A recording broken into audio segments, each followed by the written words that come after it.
Okay, I'm here. Well, there ain't much room at all. If you want to look cool, you got to step over real far off to the side, and you better have strong legs because you're sitting on the ground when you're doing it. Alright, try not to bounce me around too much. You are going to bounce a lot more than the other I only one. have an inch. Oh, you got a lot of ways. Yeah.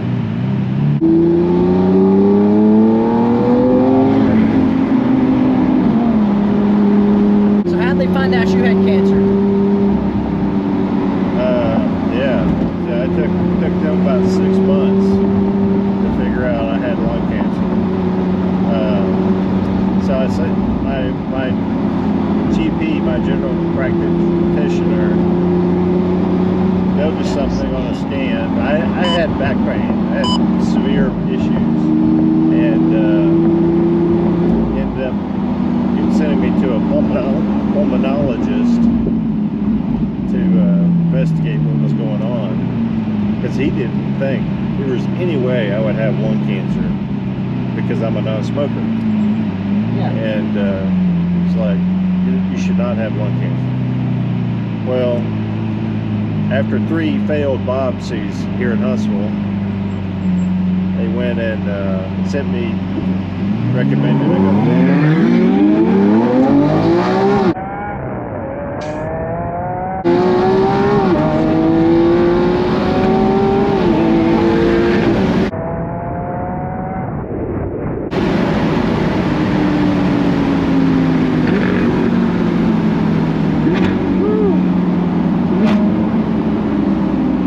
Did you like it? Yes, yes.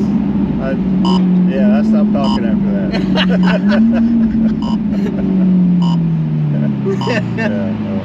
Anyway, Vanderbilt figured it out. So no, Vanderbilt figured it out. So let's start over because we got really interrupted by that. But it was just your spot to go. So. Well, yeah. So after 3 failed biopsies, they recommended I go to Vanderbilt, and they did their test, and in the meantime, I developed I couldn't place my hand properly. I had problems putting my hand in my pocket. I couldn't button shirts at all. That's weird, ain't it? And but I could watch my hands and do things, but I couldn't do it not watching.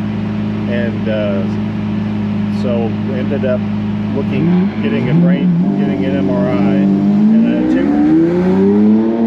And but Vanderbilt was already looking at my lung cancer, and so they said, these tumors are the same cancer that's in his lungs.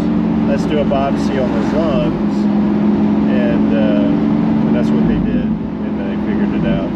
They said back then, my cancer could not be genetically looked at locally. It had to be sent to Boston, and Boston was having a snowstorm like crazy. It was February of 2015, and it just took a long time to get the results.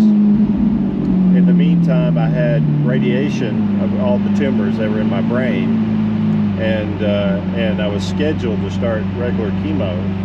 And she called me, my oncologist called me up and said, you tested positive, all positive, and you won't have to do regular chemo, you'll do this drug. And she told me how to get it.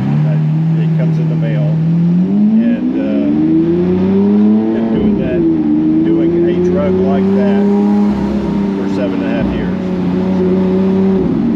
I take a oral pill too. I did chemo for the first few times, and then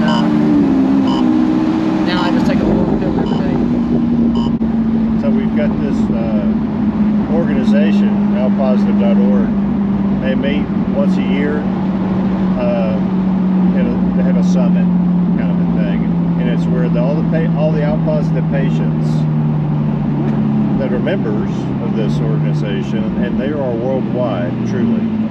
Yeah, every country has as you would expect, everybody has cancer, right? So everybody has positive cancer in their country, and those people are looking at that organization and getting a lot of information about it, that you know side effects, what type of treatments, that sort of thing, and it's really becoming good because it's helping those.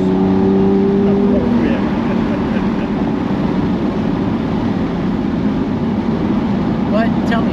So it's I helping, just had to get a lit line so I can turn it. No, that's right. It's good.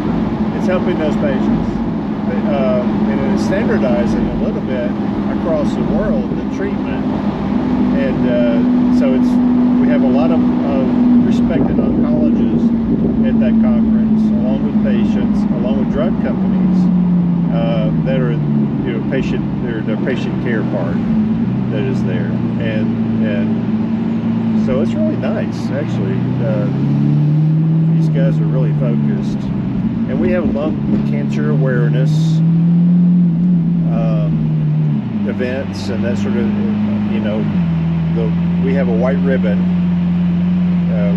Lung cancer has a white ribbon, and there's a little bit of a stigma with lung cancer.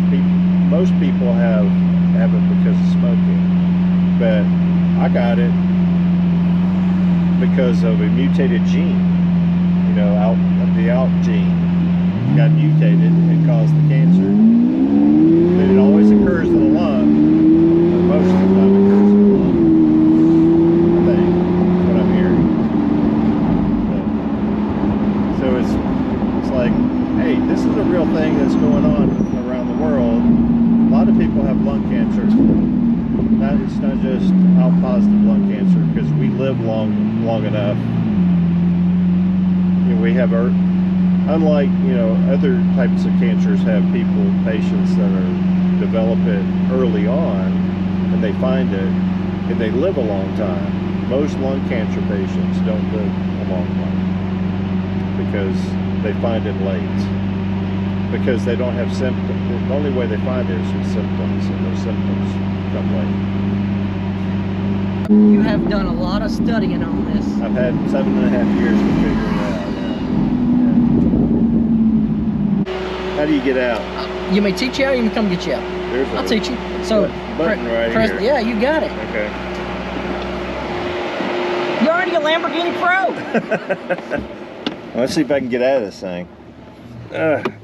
Goodness gracious.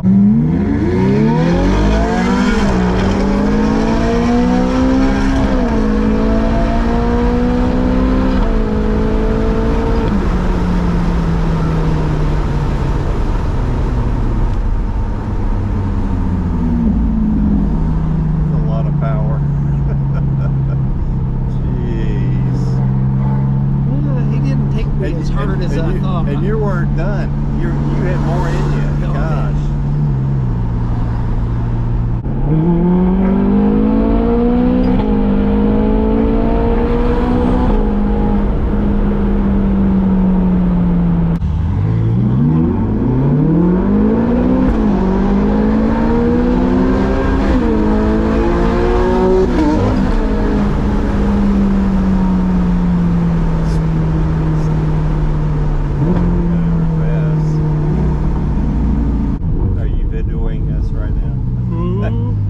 TV right now?